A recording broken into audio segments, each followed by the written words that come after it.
Hi again, everyone. I'm Ollie Matthews. This is Refuge from Narcissism, and this refugee video is sponsored by contribution from Hannah, and this is a follow-up to the histrionic mother competition, Kind Lust.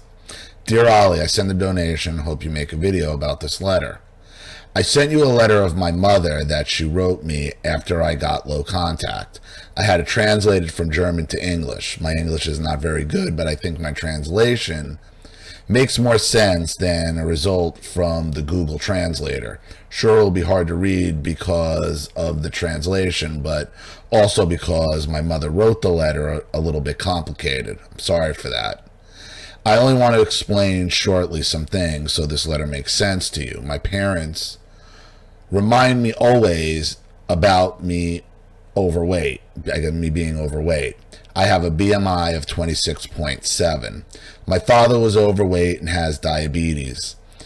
He told me often that I have to be careful. I understand that parents want to ensure that their children are healthy, but he told me many times, even on Christmas before I ate something. I read my diary from the time when I was 17 years old, and on nearly every page I wrote that my parents teased me because of my weight. When I was 17 years old, I was 10 kilos lighter than now, so I was fine. When I was leaning in the window telling me I have to be careful because of my weight, I could not keep quiet and told him that he should stop this, and it bothered me so much even when I was younger and lighter that it messed up my childhood. Yeah, I would say so. Your father, if memory serves me correctly, because it's been a while, your mother's an academic in Germany. I think your father's an American, and he's basically been soft pimping your mother for years. Another one of these hanger-on academics. Having weight issues themselves, yet,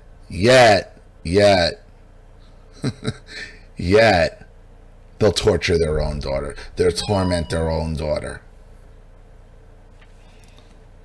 Aren't these academics just wonderful? They're just wonderful people, aren't they?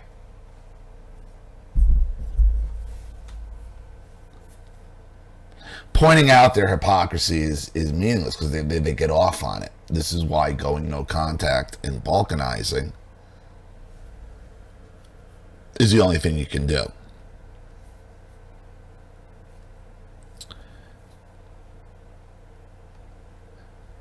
Told him it messed up my childhood. Then he lost it because of the words messed up. I would have taken this words back and said instead that it bothers me back then. No, Hannah, it fucked up your, messed up? No, it fucked up your childhood. Scheiße.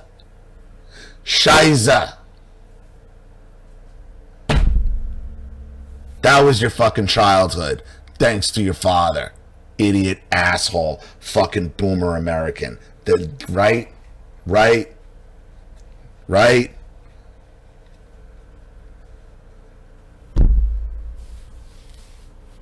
That's who your father is. Your father's a fucking asshole. He knows he fucked up your childhood. That's why they react to that. That's why they freak out when you present them with the truth. You're holding that mirror to his face. He knows what he did. They want to take no responsibility for it. And being academics, we know how much they like taking responsibility for anything.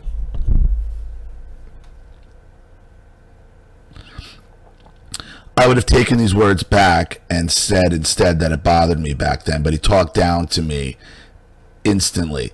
It was as if he was only waiting for an opportunity. It's not that he's waiting for the opportunity. It is a trigger.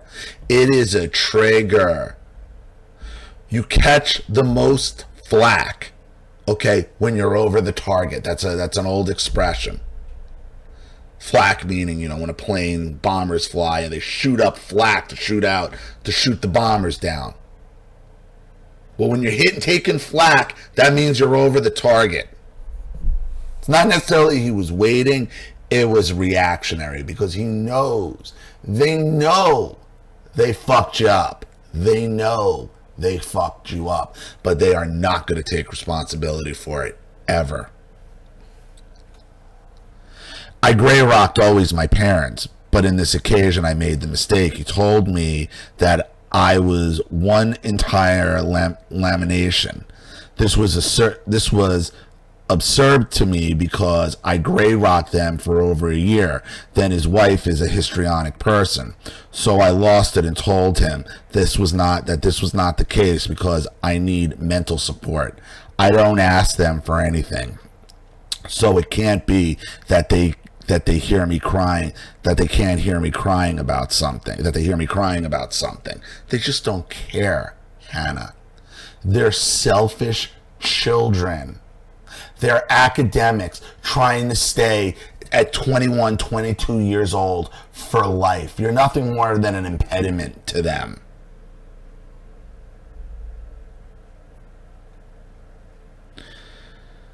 The discussion ended when he said, when do you think that you live in La La Land? When you think that you live in La La Land. Then I said that I would go, and that was the end of the conversation. So yeah, so your memories of him fucking up your childhood as he's calling you fat and overweight, and don't lean on the window, your way, you'll fall right through it. That's your dad.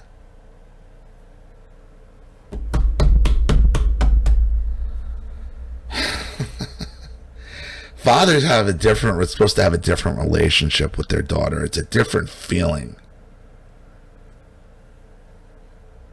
Tell your daughter she's too fat, she's gonna fall out.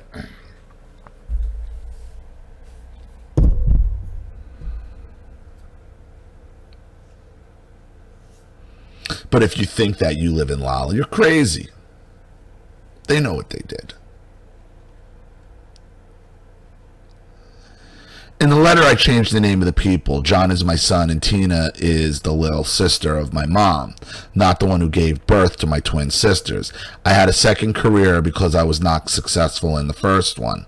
My parents supported me very much, and I always told them that I'm very thankful. She refers to that in this letter. You don't take support. See, this is the problem. You take support from them, especially boomers, they think they own you. Here is the letter, and I will be very thankful for your thoughts about it.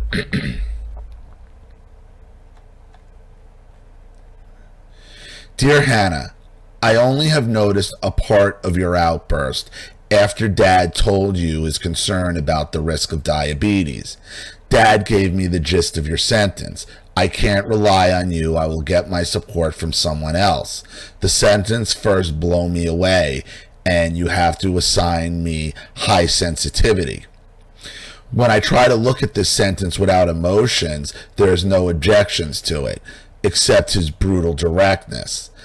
Fact is, here are two a bit damaged parents who are more or less go straight to 80 years, who are also limited in their freedom to move because of Corona and need sometimes help themselves. And their daughter, who is now taken on with the job, earning enough money and having a son quite independent. And I see what this is. I see what this is. What he said to you, this directness he had, which he is trying to play off as, oh, we're trying to do it because we understand and we don't want you to get sick with a family history of diabetes. Okay? That we're just trying to be blunt and direct. And that's an argument that you could fall for. Okay? Because it's one I've used before in relating to somebody who used to run this country. Okay?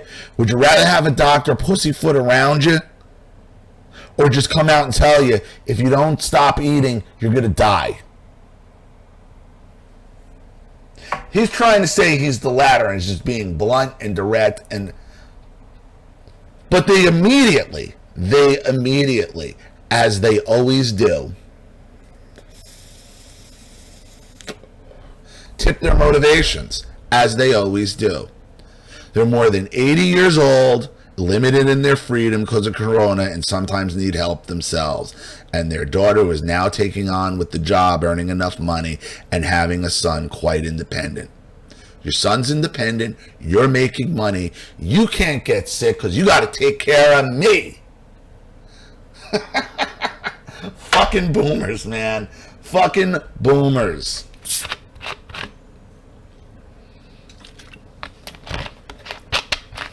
Meanwhile, the past, 4 decades spent telling you not to fall out of windows because you're so fucking fat, right? Now that they can't move around, corona and whatever, and they're getting old, and they're 80 years old, now they're going to be blunt about your health. Right. It's always about themselves. It's always about themselves with the fucking baby boomer. Always. Not all of you, obviously. Okay, those of you know who you are, obviously.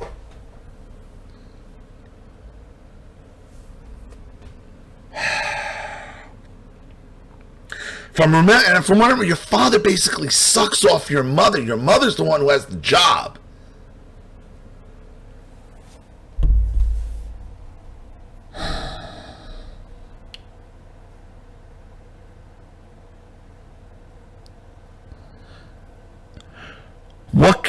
What can there be expected from us? It is also understandable that you had enough of being dependent. You had enough of being dependent of our support for so many years. Now we need sometimes help from our children. You helped us. Thank you. They're buying your loyalty. This is why you don't accept it from these people. All those years I supported you, okay, while calling you fat and telling you not to fall out of fucking windows. Okay, now I'm going to worry about your health, though. Now I'm going to be blunt and worry about your health. Now that I'm old and going to get sick and need somebody to take care of me. Okay, again, you have siblings. Again, right to the black sheep, as always. Right to the black sheep. Laying on the guilt of why you owe them and why you don't have a right to your own feelings.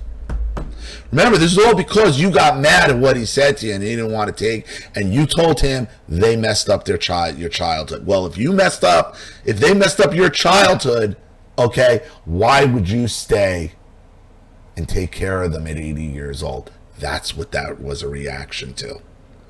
Because they're setting you up for this. You're to be their servant, Hannah. At every beck and call to the grave. And then when they die, you'll probably find out they screw you out of everything. They give it to your sisters and your siblings.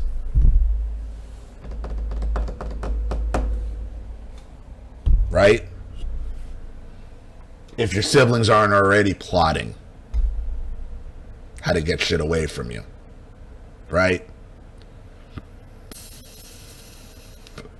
We only care about you. I don't want you to die of diabetes. Right. My whole childhood, right up until this moment, I'm about to fall out a fucking window. But you're 80 years old and you've taken care of me in the past, and my son's taken care of. He's independent, so hey, better do something about your weight, otherwise you're not going to be able to take care of me. Forget about your life. They're planning your life for you. That's what this is. Well, you want a future? You want to enjoy your 40s? No. Take care of me. Me.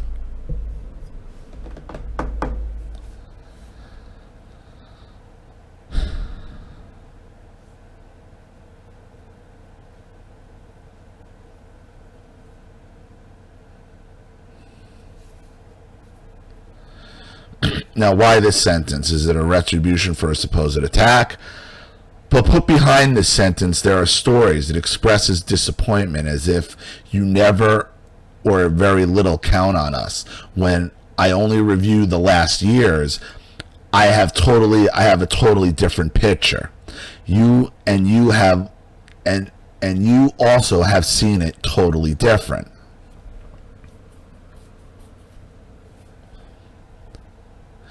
My picture, we always were there when there was no urgent event. Normally it was about John. We have done this with pleasure, for the sake of you, and because being with John has always been a pleasure. See, this is what they tell you. See, why would they have to justify spending any, this is your mother trying, why are you, what does this even mean that she's saying these words to you, that being, what she's trying to tell you, Hannah, is being around you is such a pain in the ass, okay? But luckily, they do it for John and whatever. That's what they're telling you. This is what she's doing you. It's subliminally telling you how horrible you are. So take care of yourself. Don't step up to us. Don't try to tell us we fucked up your childhood because we called you fat, okay? Now that we want you to lose weight because we're worried you're going to get diabetes and not be able to take care of us.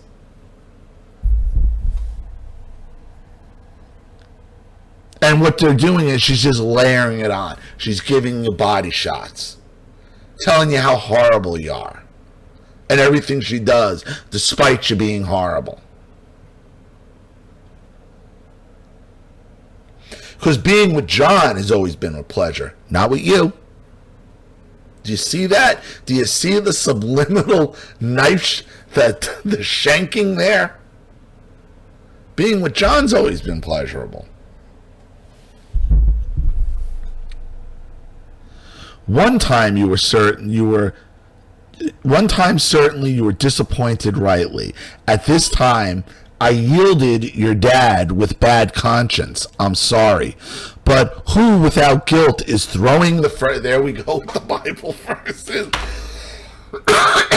Here it is. When they have to admit to something. Okay, so obviously, she's like, there was this one, the one time where your father did something and I yielded to your dad. I'm sorry, but who was without, you cast the first stone right now. Martyr me, martyr me. Let me climb up on the cross and have me crucified. No, because you've made them, because something must have happened so obvious that it can't be denied. That it can't be denied. Now they have to be martyred for. Now they have to martyr themselves for it because they're forced to admit they fucked you over one time.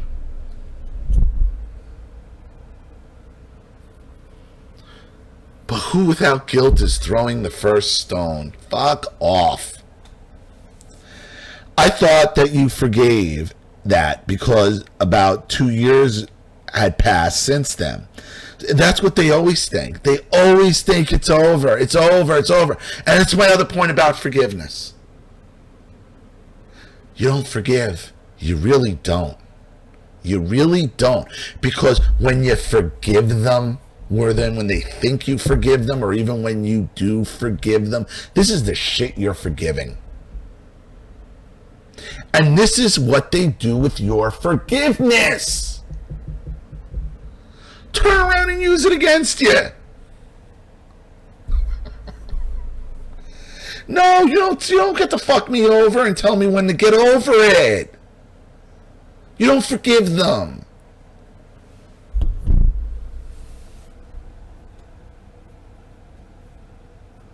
Two years had passed. 2 years.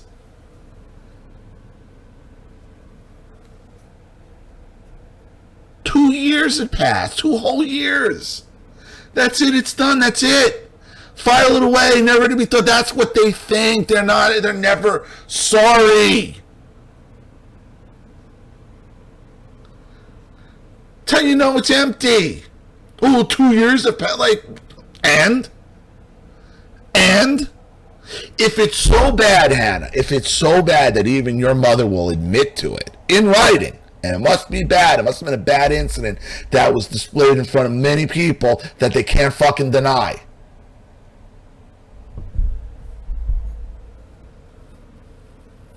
If it was that bad that she has to fucking admit it, she expects you to get over it in two years. She would understand, okay, 2 years ain't jack shit. 2 years. That they just file it away. That's it. No, it's not. They understand the damage they caused. They don't want to face the consequences. They don't. It's all about them. No consequences ever for the boomer. Ever.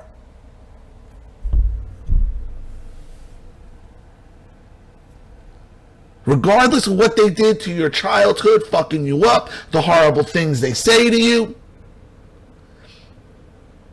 Now they're going to use all of that against you to gaslight you to give them what they want. So they don't have to face consequences.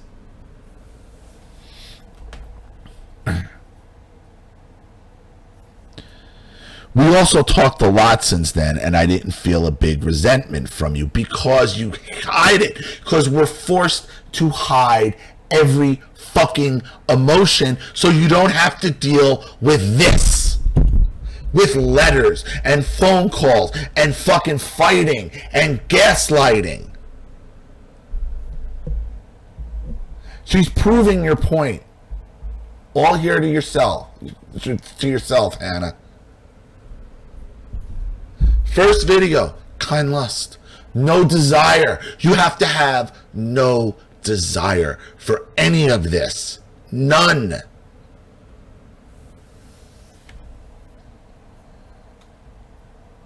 I didn't feel a big resentment from you because I can never tell you what I really think because this is what we're gonna get. And if you say that to her, then you're going down that fucking rabbit hole. Every argument, the ridiculousness of their arguments forces you to go down rabbit holes that it's meant to just keep you down there. Walk away.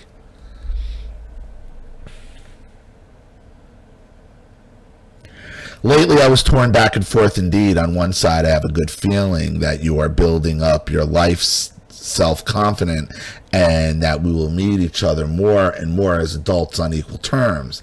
That means I thought we had a good relationship. On the other side, there was often a distancing, open rejection when I wanted to touch you. I can't explain myself. She can explain it. You hate her. You recoil at her touch. Just like I did with my mother. Recoil at her touch. Cringe at the sound of her voice. Sigh at the sight of her in disgust. You had to hide all those emotions. She knows how you think. She knows what you feel. If she saw this, she knows. She doesn't care as long as you're being loyal to her. A normal process of letting go? Clueless. I could free myself of my numbness and ask you, how do you imagine our short time together? Maybe we two high sensitives can clarify this in a conversation. No. You are only going to go deeper down the rabbit hole. Deeper down the rabbit hole. That's all she wants to do is drive you deeper down the rabbit hole. Why? Because in that rabbit hole, you're taking care of their 80-year-old asses for life. That's why. The baby boomer never wants to face the consequences of their actions. Still your mother, hoping for a relaxed, maybe once more loving relationship. Where was this? In nowhere in this letter does she give any proof of a love of a loving relationship. What are your examples? They're just words. Just words. I don't want that our family story will repeat. That means you would like to drag me out of the grave and strangle me like Tina would have been glad to do this to your grandmother. Wow. So that's the last line of the letter. I don't want that our family stories will repeat. That means you would like to drag me out of the grave and strangle me, like Tina would have been glad to do this to your grandmother, meaning her mother. She knows everything she does to you because she understands how she feels, and whoever Tina is, I guess her sister, feels about their mother. So this was the letter. I hope it was interesting. I think that last sentence of my mother was very revealing. Completely revealing. Completely revealing. Yes, completely revealing. Thank you, Ollie, for everything you do. Hannah. Well, Hannah. Wow. I mean, understand. I mean, I really can't say very much here, other than understand that the baby boomer never will face the consequences of their actions. That's what's going on.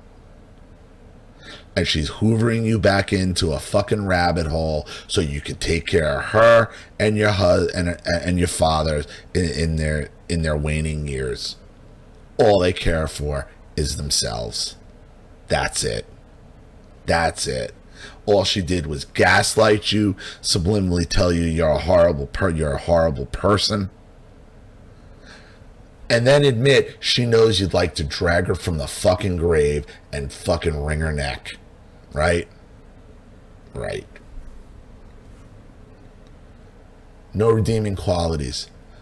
The boomer makes their bed, let them lie in it. But no, they don't want to face the consequences of their actions. Make them. So, I hope that helps. Thank you so much, Hannah, for another contribution and story. I really appreciate it. Thank you to everybody watching. Please leave any opinions or advice in the comment section below. And again, if you want your story read on the channel, you have a topic you'd like me to cover, something you'd like me to expose, you'd like to set up a Skype phone call, have a private video made, you'd like to sponsor a video like this for someone who needs help and can't afford it, or just make a contribution to the channel in general to keep it supported, growing, and successful, because this channel survives 100% on contributions from all of you, as this channel is completely demonetized from YouTube and Google. So if you like what you see here and you want to see more videos like this, you know what to do with the PayPal and email links in the description box. Also, please like and share this video wherever you can. Subscribe to my channel if you haven't, and be sure to click the subscription bell to be notified of all my video uploads. I'm Ollie Matthews. This has been Refuge from Narcissism. Take care.